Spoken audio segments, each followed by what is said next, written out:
परिवारका लागि ज्यान दिनुहुन्छ कि केपिएलका लागि भन्नुहोस्? अब म ज्यान दिन चाहिँ केपिओलीको लागि ज्यान दियो, तर परिवारले चाहिँ मलाई करायो के।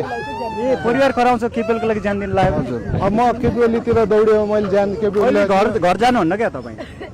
घर त जान्छु, घर गएपछि उनीहरूले कराउँछ है, घरको मान्छेले कराउँछ। अब किन करायो भने अब यो त उहाँ अब आन्दोलनमा गयो होइन, आन्दोलनमा गएर पुरै अब आगजनी गरेको छ, त्यो अब मसाल गरेको छ, पुत्लातिर हिँडेको छ, अब हुलदङ्गा गरेको छ, अब बुटहरू खाएको छ, लौरो खाएको छ। त्यो हुँदाखेरि घरबाटै डर रहेछ, अब के गर्ने?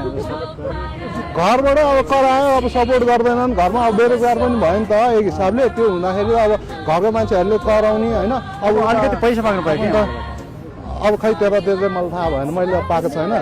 अनि त्यो हुँदाखेरि घरले चाहिँ खालि सपोर्ट नगर्ने, कराउने यस्तोहरू हुन्छ। सबैलाई, मलाई मात्र होइन अरूलाई पनि कराउँछ नि त। अब त्यस्तो हो, विलिङली आइन्छ। त्यो हुँदाखेरि त अब तपाईँलाई शुभकामना छ, भोलि बोल्छौँ है। हस्, धन्यवाद।